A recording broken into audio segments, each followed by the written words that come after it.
imponujących rozmiarów gospodarstwo rodziny Jachimowskich z województwa dolnośląskiego jako pierwsze w Polsce miało przyjemność testować i pracować nowym ciągnikiem klas Axion 9.450, przedseryjnym ciągnikiem.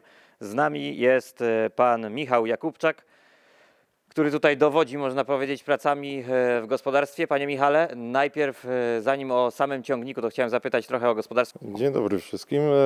Areał to u nas około 1600 hektarów. Produkcja mieszana, roślinna jak i zwierzęca. Zwierzęca produkcja mleka.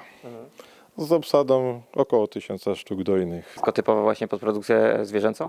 Z głównym nastawieniem na produkcję zwierzęcą pod krowy mleczne. No właśnie, krowy mleczne. Dzisiaj dochodowy biznes? Życzyłoby się lepszego dochodu, ale ceny są jakie są, także na to wpływu nie mamy, ale trzeba minimalizować koszty, aby coś z tego zostało. I być cały czas na bieżąco, to jest przykład idealny tego ciągnika właśnie, żeby za technologią nadążać, a nawet ją wyprzedzać trochę, prawda? Staramy się co możemy. Cieszy nas to, że mogliśmy zakupić taką maszynę. To też stawia nas, można tak powiedzieć, w dobrej przyjaźni i zaufaniu przez dealera czy nawet markę Klas. No właśnie tutaj takie pierwszeństwo, czyli rozumiem, że w parku maszyn to nie jest pierwszy, jedyny Klas, tylko pewnie jest ich więcej. Parę sztuk się znajdzie, z racji tego, że pewne godziny w ciągu sezonu wykonują. Myślę, że to też było aspektem czy dowodem na to, aby tutaj, a nie gdzie indziej testować nowy model. Ile dokładnie macie ciągników rolniczych w ogóle? Ile jest tych Klasów? Ciągników rolniczych mamy 21, Klasów 7. W jakich mocach? 260 koni do 445. Okay, czyli te najważniejsze, najtrudniejsze prace to właśnie te Klasy wykonują. Tak, bo to są główne konie pociągowe, tak to by można nazwać. Mamy właśnie ten nowy model, ale i też poprzednią wersję, czyli Axiona 960. Idealnie można ocenić zmiany, jakie tu zaszły w tym traktorze. Ile godzin już przepracowaliście tym nowym? Na dzień dzisiejszy 740 godzin już ma wybite. Mało. Można powiedzieć od końca czerwca. No właśnie, i co można tu zauważyć? Jakie zmiany zaszły? Przede wszystkim wizualne, komfortowe. Miejmy nadzieję, że ekonomiczne też będą, ale to czas pokaże, jak to będzie wynikało z użytkowania. No właśnie, ale to jest tak, że jeszcze myślicie o tym, żeby ewentualnie go zamienić, czy to już jest wybór na stałe? Nie ma jakby opcji powrotu. Na stałe nigdy nie jest. Za parę lat, czy po powiedzmy pewnych godzinach, motogodzinach przepracowanych dalej będą wymiany. No właśnie, za parę lat, bo jak już tak intensywnie ten ciągnik jest użytkowany, to pewnie ponad 1000 godzin rocznie spokojnie zrobi. Szacujemy, że tak średnio 1700 godzin w ciągu sezonu wykonamy. Nie? A macie jakąś barierę tych godzin właśnie, do jakich eksploatujecie te traktory, czy to zależy od stanu? Od stanu, od woli właściciela, kiedy wymienić, ale głównie to 7-8 tysięcy i to taka bariera w tych głównych ciągnikach pociągowych to jest taka, że właśnie przychodzi czas na wymianę. Z racji po prostu jedno, że nowy, gwarancja, inna opieka, jak to zwać, tak zwać, ale dealera, prędkość działania, a przede wszystkim spokój głowy, że mamy świeżą maszynę, mniej awaryjną, na której można po prostu bardziej polegać.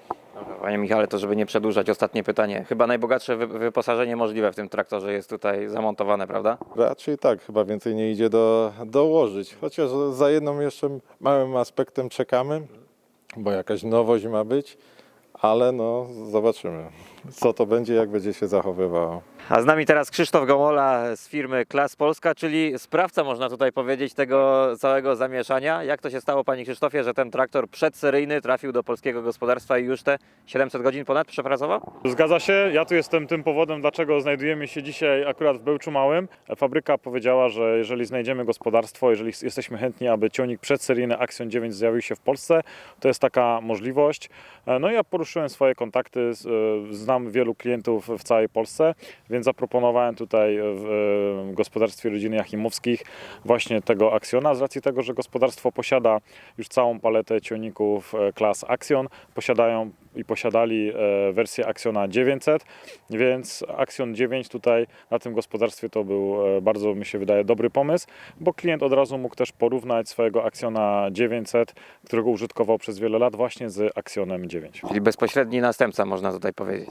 Tak, dokładnie, bezpośredni następca. Tutaj jeżeli chodzi o koncepcję budowy Axiona 9, to tych zmian w porównaniu do Axiona 900 nie mamy zbyt dużo. Mamy tą samą przekładnię, ten sam silnik, ten sam przedni, tylny most z pewnymi oczywiście zmianami. Czyli dokładnie, dane techniczne, jakby pan tu powiedział? Dane techniczne tu mamy akurat Axiona w najmocniejszej wersji, czyli 450 koni, a jeżeli chodzi o te zmiany w samej budowie tych komponentów, no to najwięcej zmian dotyczy nam przekładni bezstopniowej Simatic. Ona dostała nową obudowę, część zębatek została zmieniona w samej przekładni na zębatki skośne, co powoduje, że przekładnia działa teraz dużo ciszej, ale przede wszystkim sterowanie przekładni nam się zmieniło, czyli mając teoretycznie dwa takie same ciągniki na polu, Axiona 900 i Axiona 9, gdzie te podstawowe komponenty ciągnika uogólniając są prawie takie same, ciągnik Axion 9 pracuje totalnie inaczej. Całkiem inaczej reaguje na pedał gazu, całkiem inaczej przyspiesza, całkiem inaczej zwalnia. I tu też klient, który ten Axiona użytkuje, potwierdza, że niby to samo, ale jednak całkiem coś innego. Podobno trochę mniej pali. Tak, tutaj klient zauważył, że właśnie przez nowe sterowanie ciągnikiem faktycznie zauważył niższe spalanie. No, gruntownie też się zmienił design, można powiedzieć, prawda? Tu już te LEDy w to poszliście przede wszystkim. Tak, tutaj oczywiście ciągnik, jeśli byłby nie wiadomo jak wydajny, efektywny, jeżeli będzie nie wpadał w oko, no to nie ma szansu odnieść sukcesu rynkowego, więc tutaj oczywiście design Axiona 9 został zmieniony, ale można w tym designie ciągnika odnaleźć wzornictwo firmy Class, czyli między innymi tak zwana położona literka Y, którą odnajdziemy w każdym nowym produkcie firmy Class. No dobra, te zmiany to też tutaj wydajniejsza hydraulika, chyba z tego co słyszeliśmy, prawda? Tak, z takich podstawowych, dużych zmian, o których możemy powiedzieć, to hydraulika. Tutaj mamy opcję nawet 2 pomp hydraulicznych i maksymalny wydatku 370 litrów. Mamy całkiem nową kabinę operatora. Całkiem nowa. Tutaj dosłownie wszystkie elementy zostały zmienione. Kabina jest większa o 17%. Całkiem nowa kinematyka amortyzacji kabiny. W dwóch słowach, największa i najcichsza kabina w segmencie ciągników 400 koni. To jest chyba ten segment, w którym tutaj trzeba przede wszystkim dzisiaj rywalizować, prawda? Tak, teraz gospodarstwa szukają wydajności, szukają ciągników, które będą w stanie w danej jednostce czasu wykonać tej pracy jeszcze więcej. No i szukamy przede wszystkim ciągników również komfortowych, tak żeby operator spędzając wiele godzin w ciągniku mógł ten czas spędzić jak najbardziej komfortowo. I mówiąc o operatorach, tutaj nadmienię, że mamy również funkcję operatora przyszłości, czyli ciągnik może być wyposażony w system... Przejedzie. Za realnie Ciągnik może zostać wyposażony w moduł VCU, który będzie sterował nam wszystkimi podzespołami ciągnika, więc operator w takim ciągniku jest wyłącznie obserwatorem otoczenia. Dobra, to co, teraz chyba możemy się spodziewać tylko kolejnych Axionów, już rozumiem, oficjalnie w sprzedaży. Tak, Axion 9 już od momentu premiery, czyli od listopada 2025 już jest oficjalnie w sprzedaży. Jedną nowość, którą dodaliśmy do oferty Axiona 9 jest całkiem nowy produkt, jakim jest MaxiCare Focus. I MaxiCare Focus to jest 5-letnia gwarancja lub 5000 godzin właśnie na te podstawowe komponenty ciągnika. A więc to, o których wspomniałem wcześniej, czyli przekładnia, silnik, przedni i tylny most. Na te elementy dajemy 5-letnią gwarancję. Jeżeli chodzi o silnik, to obejmuje ona również układ chłodzenia i układ recyrkulacji spalin.